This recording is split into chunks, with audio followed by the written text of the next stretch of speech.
ఈరోజైతే నా మనసుకు అనిపించింది మీతో షేర్ చేసుకుందామని అనుకుంటున్నాను.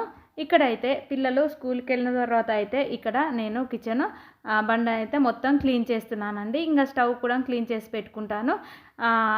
రోజు పిల్లలు వెళ్ళిన తర్వాత అయితే నేను ఇలా చేసుకుంటానండి. ఇక్కడైతే ఈరోజు మిల్ మేకర్ టమాటా కర్రీ ప్రిపేర్ చేస్తున్నాను.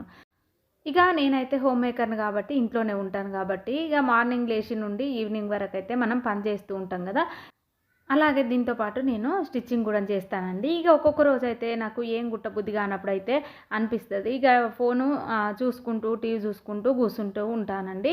ఇక కొద్దిసేపు టీవీ, ఫోన్ చూసుడు కంప్లీట్ అయిన తర్వాత ఏదైనా పని ఉంటే చేస్తాను. చేయబుద్ధి కాకపోతే ఇక చేయనండి. ఆ రోజైతే అనిపిస్తదండి ఇక సాయంత్రం వరకి ఈ రోజంతా టైం అంతా వేస్ట్ అయిపోయింది. అనవసరంగా ఫోన్ పట్టి చూసుకుంటూ కూర్చున్నాను, టీవీ చూసుకుంటూ కూర్చున్నాను అని మైండ్‌కైతే ఒకటే అనిపిస్తదండి. ఇక రాత్రి కూడా సరిగ్గా నిద్ర పట్టదు. ఇక మళ్ళీ తెల్లారిన తర్వాత అయితే నిన్నట్లాగా చేయకూడదు అస్సలే అనిపిస్తది అనుకొని ఇక ఆ రోజైతే నిన్న ఏం పని అయితే వదిలిపెట్టానో అవన్నీ పనులు చేసుకుంటూ ఉంటానండి. ఇంకా ఆ రోజు చేయవలసిన పనంతా చేస్తానండి. తర్వాత రోజటి పని కూడా ఏమైనా ఉంటదనుకోండి, అదే ముందే చేసి పెట్టుకుంటాను. ఇలా చిన్న చిన్నవి వంటకు సంబంధించినవి చిక్కుడుకాయలు ఒలవడం కానీ, ఇంకా ములక్కాయలు పొట్టు తీసి పెట్టుకోవడం కానీ, ఇలాంటివి అయితే చిన్న చిన్నవి అయితే ముందే చేసి పెట్టుకుంటాను. ఇంకా స్టిచ్‌కి సంబంధించినవి అయితే ఇక బ్లౌజులు కటింగ్ చేసేటివి ఉంటే ముందు రోజే కట్ చేసి పెట్టుకుంటాను. ఇక మళ్ళీ తెల్లారి మంచిగా వాటిని స్టిచ్చింగ్ చేసుకోవచ్చు కదా!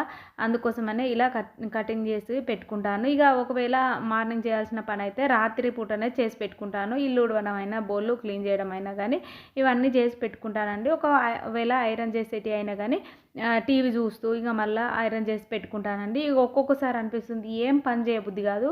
ఏం చేయబుద్ధి కానప్పుడైతే ఇక చేయకుండానే అలాగే ఫోన్ చూసుకుంటూ, టీవీ చూసుకుంటూ కూర్చుంటానండి. ఇక కాసేపు ఆలోచించుకొని ఒకవేళ ఏమన్నా పని చేయలేను నాకు చేయబుద్ధి కానప్పుడైతే ఇక మా చెల్లెకా లేదా మా ఫ్రెండ్‌కా ఎవరికో ఒకసారి ఫోన్ చేసి మాట్లాడుకుంటూ ఆ పనులన్నీ కంప్లీట్ చేసుకుంటానండి.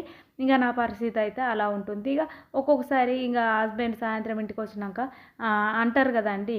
ఒక్కొక్కళ్ళైతే ఖచ్చితంగా అంటారు. ఇక మా హస్బెండ్‌తోనైతే నేను ఎప్పుడూ ఆ మాట అనిపించుకోలేదండి. ఒకవేళ చేయకున్నా, తిని పడుకున్నా గానీ తనైతే ఏమనడు. కానీ నా మనసుకే అనిపిస్తుందండి. అయ్యో! ఈరోజు ఏం చేయలేదు. కనీసం ఒక రూపాయి కూడా సంపాదించలేకపోయానే. నేను ఈరోజు ఏం పని చేయలేకపోయానే. కనీసం టైం అంతా వేస్ట్ చేసుకొని సాయంత్రం వరకి ఉట్టిగా టైం పాస్ చేశాననే మనసుకైతే అనిపిస్తుందండి. ఇంక మీకు కూడా ఇలాగే అనిపిస్తుందా? ఎప్పుడైనా ఒకసారి ఆలోచించుకోండి. ఇక ఆ రోజు అంతా అదోలాగా ఉంటది. ఇక ఒకవేళ అప్పుడైతే ఇక మా చెల్లెకు లేకపోతే అమ్మకైతే ఫోన్ చేసి ఇక మాట్లాడుతూ ఉంటానండి. ఆ మైండ్ రిఫ్రెష్ కావడానికైతే. ఇక చెల్లెకు, అమ్మకు ఫోన్ చేసి అలా మాట్లాడుకుంటున్నాను. లేదంటే మా హస్బెండ్‌కే ఫోన్ చేసి ఇక గంటలు గంటలు మాట్లాడుతూ ఉంటానండి. ఎందుకంటే మన మైండ్ అయితే ఫ్రెష్‌గా అవుతుంది. వేరే వాళ్ళతో మాట్లాడినప్పుడు అప్పుడు ఫ్రెష్ అయిన తర్వాత అయితే మళ్ళీ యథావిధిగా పని అయితే చేసుకుంటానండి. ఇంతటితో ఈ వీడియో కంప్లీట్ అయింది. మీకు నా వీడియో నచ్చిందనే అనుకుంటున్నాను. మీకు నా వీడియో నచ్చినట్లయితే లైక్ చేయండి, సబ్స్క్రైబ్ చేయండి, నా ఛానల్ సపోర్ట్ చేయండి. Bye friends.